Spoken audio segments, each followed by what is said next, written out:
भागवत पुराण नवम स्कंद 23वां अध्याय। अनु, द्रुह, तुर्वसु और यदु के वंश का वर्णन। भागवत पुराण नवम स्कंद 23वां अध्याय। अनु, द्रुह, तुर्वसु और यदु के वंश का वर्णन। श्री सुखदेव जी कहते हैं, परीक्षित, ययाति नंदन अनु के 3 पुत्र हुए, सभानर, चक्षु और परोक्ष। सभानर का कालनर, कालनर का सृंजय, सृंजय का जन्मजय, जन्मजय का महाशील, महाशील का पुत्र हुआ महामना। महामना के 2 पुत्र हुए, उशीनर एवं तितिक्षु। उशीनर के 4 पुत्र थे, शिबी, वन, शमी और दक्ष। शिबी के 4 पुत्र हुए, वृषादर्भ, सुवीर, मद्र और कैकई। उशीनर के भाई तितिक्षु के उशीनर के भाई तितिक्षु के रुषद्रथ, रुषद्रथ के हेम, हेम के सुतपा और सुतपा के बलि नामक पुत्र हुआ। राजा बलि की पत्नी के गर्भ से दीर्घतमा मुनि ने 6 पुत्र उत्पन्न किए, अंग, वंग, कलिंग, शुहा, पुंड्र और अंध्र। इन लोगों ने अपने अपने नाम से पूर्व दिशा में 6 देश बसाए।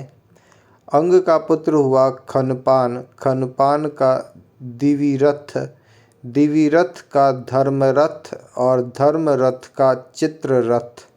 यह चित्ररथ ही रोमपाद के नाम से प्रसिद्ध था। इसके मित्र थे अयोध्याधिपति महाराज दशरथ। इसके मित्र थे अयोध्याधिपति महाराज दशरथ। रोमपाद को कोई संतान न थी, इसलिए दशरथ ने उन्हें अपनी शांता नाम की कन्या गोद दे दी। शांता का विवाह ऋष्यशृंग मुनि से हुआ। ऋष्यशृंग विभांडक ऋषि के द्वारा हरिणी के गर्भ से उत्पन्न हुए थे। एक बार राजा रोमपाद के राज्य में बहुत दिनों तक वर्षा नहीं हुई। तब गणिकाएं अपने नृत्य, संगीत, वाद्य, हाव भाव, आलिंगन और विविध उपहारों से मोहित करके ऋष्यशृंग को वहां ले आई। उनके आते ही वर्षा हो गई। उन्होंने ही इंद्र देवता का यज्ञ कराया। तब संतानहीन राजा रोमपाद को भी पुत्र हुआ और पुत्रहीन दशरथ ने भी उन्हीं के प्रयत्न से 4 पुत्र प्राप्त किए। रोमपाद का पुत्र हुआ चतुरंग और चतुरंग का पृथुलाक्ष। पृथुलाक्ष के बृहद्रथ, बृहत्कर्मा और बृहदाध्वानु।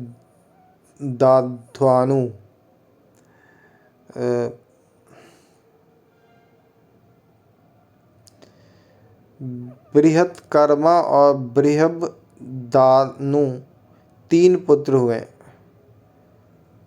पृथुलाक्ष के बृहद्रथ, बृहत्कर्मा और बृहदानु 3 पुत्र हुए। बृहद्रथ का पुत्र हुआ बृहन्नमा। बृहद्रथ का पुत्र हुआ बृहन्नमा। बृहद्रथ का पुत्र हुआ बृहद्रथ का पुत्र हुआ बृहन्नमना और बृहन्नमना का जयद्रथ।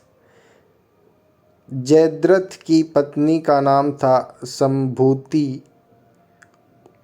उसके गर्भ से विजय का जन्म हुआ। विजय का धृति, धृति का धृतव्रत, धृतव्रत का सत्यकर्मा और सत्यकर्मा का पुत्र था अधिरथ। अधिरथ को कोई संतान न थी। किसी दिन वह गंगा तट पर क्रीड़ा कर रहा था कि देखा एक पिटारी में नन्हा सा शिशु बहा चला जा रहा है। वह बालक कर्ण था। किसी दिन वह गंगा तट पर अधिरथ को कोई संतान न थी। किसी दिन वह गंगा तट पर क्रीड़ा कर रहा था कि देखा एक पिटारी में नन्हा सा शिशु बहा चला जा रहा है। वह बालक कर्ण था, जिसे कुंती ने कन्या अवस्था में उत्पन्न होने के कारण उस प्रकार बहा दिया था। अधिरथ ने उसी को अपना पुत्र बना लिया। परीक्षित राजा कर्ण के पुत्र का नाम था वृषसेन।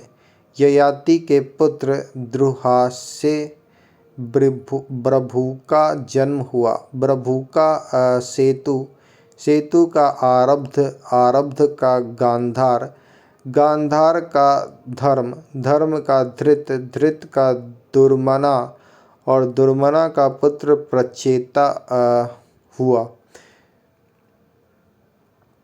प्रचेता के 100 पुत्र हुए। ये उत्तर दिशा में मलिच्छों के राजा हुए।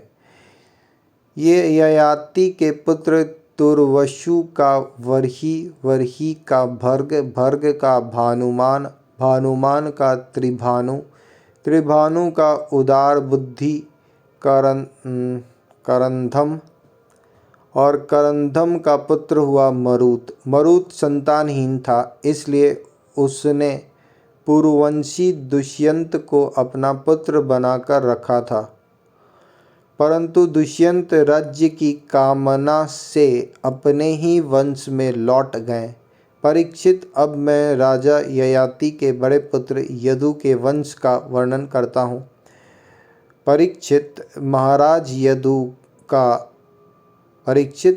यदु का वंश परम पवित्र और मनुष्यों के समस्त पापों को नष्ट करने वाला है। जो मनुष्य इसका श्रवण करेगा वह समस्त पापों से मुक्त हो जाएगा। इस वंश में स्वयं भगवान पर ब्रह्म श्री कृष्ण ने मनुष्य के से रूप में अवतार लिया था। यदु के 4 पुत्र थे, सहस्त्रजीत, क्रोष्टा, नल और रिपु। सहस्त्रजीत से सत्यजीत का जन्म हुआ। सत्यजीत के 3 पुत्र थे, महा है, वेनु है और है का धर्म, धर्म का नेत्र, नेत्र का कुंती, कुंती का सोहंजी, सोहंजी का महिष्मान और महिष्मान का पुत्र भद्रसेन हुआ। भद्रसेन के 2 पुत्र थे, दुर्मुद और धनक। धनक के 4 पुत्र हुए, कृतवीर, कृताग्नि, कृतवर्मा और कृतौजा। कृतवीर का पुत्र अर्जुन था। वह 7 द्वीपों का एक छत्र सम्राट था। उसने भगवान के अंशावतार श्री दत्तात्रेय जी से योग विद्या और अनिमा, लघिमा आदि बड़ी बड़ी सिद्धियां प्राप्त की थी। इसमें संदेह नहीं कि संसार का कोई भी सम्राट यज्ञ, दान, तपस्या, योग, शास्त्र ज्ञान, पराक्रम और विजय आदि गुणों में कार्तिवीर अर्जुन की बराबरी नहीं कर सकेगा। सहस्त्रबाहु अर्जुन 85,000 वर्ष तक 6 इंद्रियों से अक्षय विषयों का भोग करता रहा। इस बीच में न तो उसके शरीर का बल ही क्षीण हुआ और न तो कभी उसने यही स्मरण किया कि मेरे धन का नाश हो जाएगा। उसके धन के नाश की तो बात ही क्या है, उसका ऐसा प्रभाव था कि उसके स्मरण से दूसरों का खोया हुआ धन भी मिल जाता था। उसके हजारों पुत्रों में से केवल 5 ही जीवित रहे। से सब परशुराम जी की क्रोधाग्नि में भस्म हो गए। उसके हजारों पुत्रों में से केवल 5 ही जीवित रहे। शेष सब परशुराम जी की क्रोधाग्नि में भस्म हो गए। बचे हुए पुत्रों के नाम थे जयध्वज, सूरसेन, वृषभ, मधु और उर्जित। जयध्वज के पुत्र का नाम था तालजंग। तालजड़ंग के 100 पुत्र हुए। तालजड़ंग नामक क्षत्रिय कहलाए। महर्षि औरवक की शक्ति से राजा सगर ने उनका संहार कर डाला। उन 100 पुत्रों में सबसे बड़ा था वितिहोत्र। वितिहोत्र का पुत्र मधु हुआ। मधु के 100 पुत्र थे, उनमें सबसे बड़ा था वृष्णि।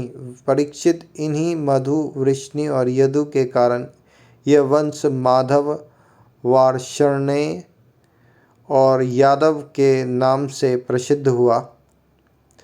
यदुनंदन क्रोष्टु के पुत्र का नाम था वृजिनवान। वृजिनवान का पुत्र स्वाही, स्वाही का ऋषेकु, ऋषेकु का चित्ररथ और चित्ररथ के पुत्र का नाम था शशि बिंदु। वह परम योगी, महान, भोगैश्वर्य संपन्न और अत्यंत पराक्रमी था। वह 14 रत्नों का स्वामी, चक्रवर्ती और युद्ध में अजेय था। परम यशस्वी शशि बिंदु के 10,000 पत्नियां थीं। उनमें से एक एक के लाख लाख संतान हुई थी। उनमें से एक एक के लाख लाख संतान हुई थी। इस प्रकार उसके 100 करोड़ 1 अरब संतानें उत्पन्न हुई। इस प्रकार उनके 100 करोड़ 1 अरब संतानें उत्पन्न हुई। उनमें पृथुश्रवा आदि 6 पुत्र प्रधान थे। पृथुश्रवा के पुत्र का नाम था धर्म। धर्म का पुत्र उशना हुआ। उसने 100 अश्वमेघ यज्ञ किए थे। उशना का पुत्र हुआ रुचक। रुचक के 5 पुत्र हुए, उनके नाम सुनो: पुरजीत, रुक्म, रुवमेशु, पृथु और जयामध। जयामध की पत्नी का नाम था शौब्या। जयामध के बहुत दिनों तक कोई संतान न हुई, परंतु उसने अपनी पत्नी के भय से दूसरा विवाह नहीं किया। एक बार वह अपने शत्रु के घर से भोज्या नाम की कन्या हर लाया। जब शैब्या ने पति के रथ पर उस कन्या को देखा, तब वह चिढ़कर अपने पति से बोली, कपटी, मेरे बैठने की जगह पर आज किसे बैठाकर लिए आ रहे हो? जामघन ने कहा, यह तो तुम्हारी पुत्रवधू है। शौब्या ने मुस्कुराकर अपने पति से कहा, मैं तो जन्म से ही बांझ हूँ और मेरी कोई सौत भी नहीं है, फिर यह मेरी पुत्रवधू कैसे हो सकती है? ज्यामघ ने कहा, रानी, तुमको जो पुत्र होगा उसकी यह पत्नी बनेगी। राजा ज्यामघ के इस वचन का विश्वदेव और पितरों ने अनुमोदन किया। फिर क्या था, समय पर शौब्या को गर्भ रहा और उसने बड़ा ही सुंदर बालक उत्पन्न किया। उसका नाम हुआ विदर्भ। उसी ने शौब्या की साध्वी पुत्रवधू भोज्या से विवाह किया।